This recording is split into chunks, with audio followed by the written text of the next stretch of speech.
Rian tampaknya belajar banyak kata tersebut di tahun ini usai proses sidang perpisahannya. Menyambut Ramadan kali ini dalam kesendirian, dibayangi perasaan mungkin tak lagi bisa utuh bersama keluarga kecil yang ia bangun. Rian ungkap dirinya sudah ikhlas tetap jalani hidup meski mungkin bakal kehilangan sosok istri Ria Ricis di sisinya. Kehadiran Moana, putri kecilnya dengan Ricis, dirasa cukup membuat hati Rian happy. Kalian mungkin tips sendiri kalian menghadapi Ramadan ini bagaimana sih kalian? Tipsnya adalah harus ikhlas, harus tenang hati, bersihkan hati dan pikiran biar kita nggak dapat keburukan yang dalam hati dan bisa membuat rusak tubuh kita ya. Jadi harus bersihkan hati, bersihkan pikiran biar semuanya puasanya lancar hingga ke Lebaran nanti. Kalian sendiri gimana nih menjalankan puasa di tahun ini sendiri, bagaimana kamu? Oh, yang pasti senang banget ya. Kadang aku juga bareng kecil dan semuanya. Oke, mungkin sekian ya. Terima kasih banyak. Rian, ada rencana buka bersama bareng? Ada rencana buka puasa bersama? Bahkan sahur orang-orang tentu berbeda-beda menunya. Ada yang mungkin memilih makanan berat dengan lauk yang lumayan banyak supaya kuat menjalani puasanya. Tapi mungkin tidak bagi seorang Inul Daratista. Di menu sahur pertamanya, Inul memotret apa yang telah ia makan saat sahur. Lihat saja dan foto yang memperlihatkan sisa telur kuning, kuah bayam, dan tempe goreng yang terlihat masih utuh. Ditambah ada beberapa suplemen vitamin yang akan ia makan. Porsi makan yang terlihat sedikit sepertinya tidak biasa bagi sebagian orang. Terlihat dari beberapa komentar warganet yang mengaku tak akan kuat jika hanya makan sedikit saat sahur. Kalau pemirsa insert, bagaimana saat makan sahur? Gemulut sidang perceraian antara Catherine Wilson dan Ida Mase bak berada di titik didih. Masih tentang harta gono gini, Catherine Wilson masih belum puas dengan nafkah yang diberikan Ida Mase. Dalam sidang perceraian lanjutan Rabu kemarin, kuasa hukum kedua belah pihak datang untuk memberikan pembuktian. Diwakilkan oleh kuasa hukumnya, wanita yang akrab disapa Ket ini secara keras menuntut nafkah-nafkah yang belum terpenuhi oleh pihak terlapor. Ada kewajiban yang sudah dipenuhi oleh Pak Ida Mase setiap bulannya ajak.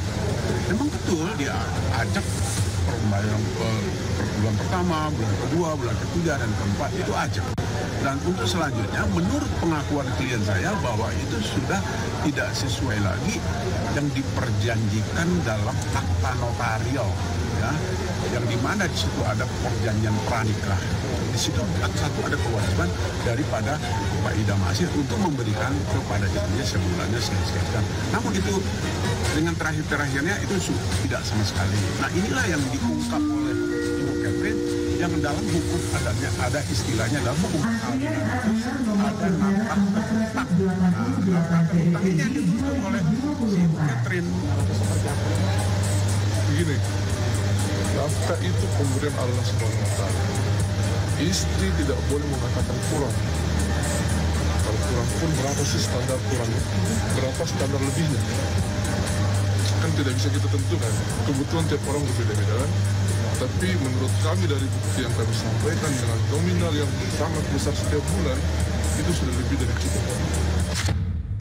Entah kemana cinta yang dulu dibangun sejak 1 Oktober 2022 itu pergi, hingga kini yang tersisa hanya pertikaian semata. Solat tak terima dengan pernyataan pihak Catherine, kuasa hukum Ida Mase juga membuka alasan keretakan rumah tangga itu terjadi lantaran Ket yang sudah berbulan-bulan tak pulang ke rumah suaminya di Siden Reng Rapang, Sulawesi Selatan.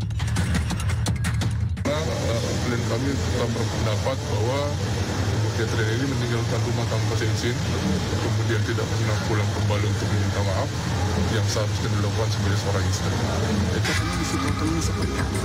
Ya, perlu saya meluruskan kalau soal masalah sering keluar rumah dan segala macam, bagaimanapun juga tentunya Ibu Catherine ini keluar rumah dalam arti kata tidak tetap tinggal di Sinrap atau Sulawesi, dan dia pulang ke Jakarta itu juga seizin dan persetujuan daripada suaminya. Nggak mungkin lah dia keluar begitu saja.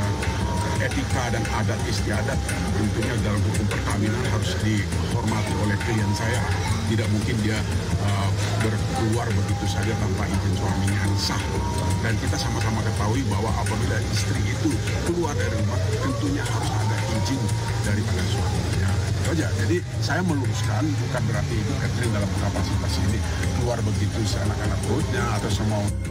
Belum juga ada titik terang usai mediasi gagal, komunikasi antara Ket dan Idam yang semakin memburuk. Lantas akankah janji suci yang dibangun akan kandas begitu saja?